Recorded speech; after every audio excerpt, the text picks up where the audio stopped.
So FC Barcelona have lost on yet again another talent in the world of football, and Barcelona are no longer going to be signing Lucas Bergvall, a player that we all thought was going to become a Barcelona player, but they have lost the battle. Tottenham came in last minute, they brought in a better economical offer, and now Tottenham will be signing Bergvall, and Bergvall and his entourage, his family, have all been convinced that the best way possible to further his career is to join Tottenham over FC Barcelona. And to me, that is insane. To go to a trophyless club over a club that has rich history, that does inspire to win many trophies in the future. I know that it's crazy for me to say things like that at this state, at this club, but I have a lot of confidence that Barcelona will rise once again. We just need to sign the correct players, bring in the correct youth products, bring in a great coach, and continue to strive further. It's crazy to me that Lucas Bergvall has chosen the money route over actually furthering his sporting career. So I am going to be reading you guys like this small little article about Bergvall and what the Athletic had to say. So here is going to be all the details. Swedish talent Lucas Bergvall has chosen to join Tottenham over FC Barcelona in a stunning coup for the Premier League side. The 17-year-old midfielder has emerged as one of the Europe's most coveted prospects, and it appeared he would be signing for FC Barcelona, but Tottenham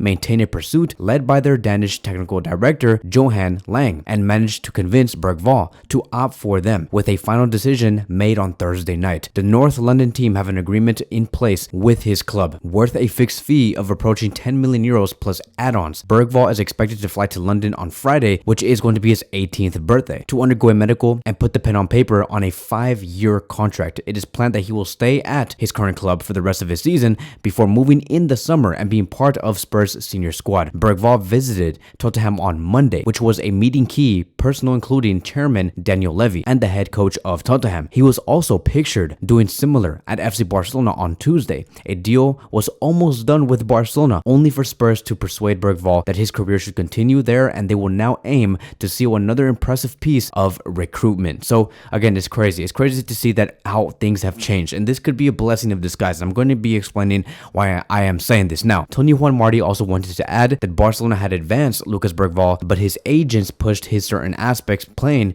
with Spurs' offer. Barcelona already made enough effort and did not want to enter into more auctions. So it is quite clear that Barcelona did not want to put in like further money, further salaries to this deal, and it is also quite clear that Bergvall and the agent and the family were very interested in choosing who had the better financial offer, and that's fine. That's fine. We will move on. It's okay. Now, here's the one thing that I want all of us to pay attention to. This is a constant theme. The fact that these players get hijacked last minute, it is a constant theme that we see at Barcelona. The last time this happened to us was with Arda Güler. He was supposed to be signing with Barcelona and that everything was going to go well, but then Real Madrid came in and they hijacked the player because they came in with a better financial offer. There was also this other player, I forgot like his name. I did not really do the research because it didn't cross my mind, but there was also this Brazilian player that was about to go to Barcelona, but he ended up choosing Chelsea because the offer was there. So this has been happening a lot lately, and I feel like this is a negotiation tactic for the clubs to purposefully wait for a certain player to reach a deal almost with a certain club and then come in last minute with a higher, better offer, just so the player and the family don't even have enough time to think about the offers and they just go for the most pricey one. They make a decision based off their emotions because they see the money. It's all a negotiation tactic, and that is why Tottenham came in last minute on Barcelona's deal with Lucas Bergvall. And so I expect for many clubs to approach Barcelona in this way in this upcoming summer. Whatever Barcelona are trying to do with any of the players in the summer, and whoever they're going to be scouting, whoever they want to sign from either the Premier League, the Spanish League, or the French League, wherever, the German League, there are going to be clubs that are going to want to hijack whatever Barcelona is trying to do. And I think that we have to be very well aware of that and make sure that the players that we talk to are also very committed to FC Barcelona, because we don't want to waste our time. And I think that this is also a moment for any future manager that will be coaching Barcelona. I don't know if it's going to be Jurgen Klopp, Hansi Flick, Nagelsmann, Tuchel, I don't know who. It could be Mikel from Girona, whatever, right? That future manager has to really look at this whole situation that happened right now and say, okay, am I okay with losing on potential deals? Am I okay with Barcelona not having that much financial power? And that is going to be one of the biggest challenges that Barcelona are going to be having, because it's going to be hard to persuade any of the coaches that we will be looking for, because Barcelona don't have financial power. They have no pool. They can barely bring in great world-class players. And the coaches are not going to want to be in that type of predicament.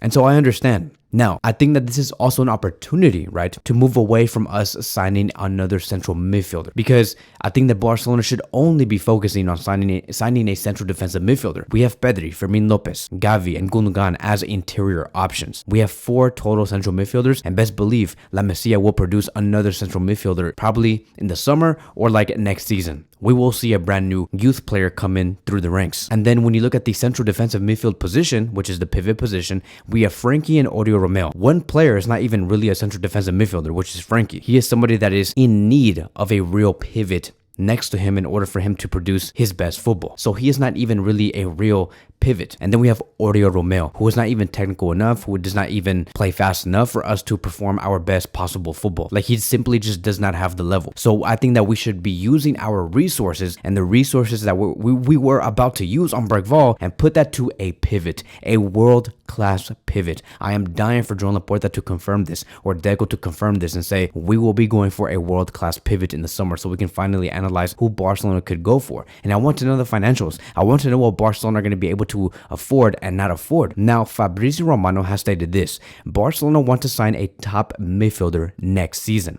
He also stated Martin Zubimendi is a name that has been mentioned, but Arsenal and Bayern Munich are also very interested. So look, we could potentially see another hijack deal with Arsenal and Bayern Munich coming in with better financial offers. I don't know what Zubimendi is looking for, but here's the thing. If Zubimendi really wanted to leave last summer, he could have, because he was playing his best football last season. And there were a lot of clubs that wanted Zubimendi, that were giving up great offers for the player, but he did not move. He prioritized making a statement in his career, like sporting wise. He cares about football over finances. As a matter of fact, he even said, I am more motivated to take Yaramendi's number 4 than Sergio Busquets' number 5. That is something that he said back in June 2023, meaning that he wants to make a legacy at Real Sociedad. The other clubs out there that want him, it does not matter to him. And I feel like if we can have Zubimendi's heart at Barcelona, he would go to FC Barcelona, and nothing else will persuade the player. Now, I have no idea whether Zubimendi's mentality could change. Maybe in the summer he says, you know what, I don't really care about like my sporting career or whatever,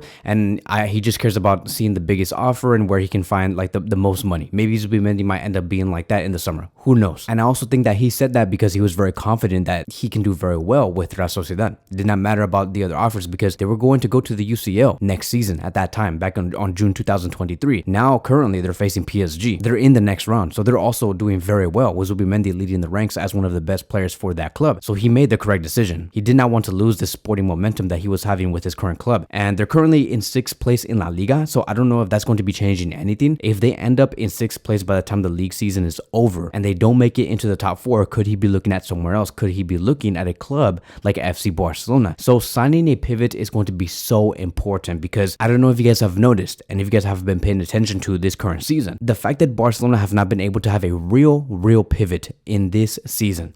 It has been disastrous. Barcelona really did struggle, and Barcelona are nothing without a real pivot. They're nothing. Off the ball, when Barcelona don't have possession, our midfield is nothing. They can't do anything. And I think that Barcelona have to put in the best possible offer in the summer. Like, okay, screw Bergvall. We could not sign the player. Let's bring those resources and put in all of our resources on a player like Zubimendi. Or if it's not going to be Zubimendi, put it on another player like Kimmich or Rodri, whoever. There's just too much risk on not having a pivot for another season, for the second season in a row. I'm sure that the next coach is not going to want to see that, or Deco. And so that is it. That is going to be wrapping up today's video. Thank you guys so much for watching, and I will see you guys in the next one.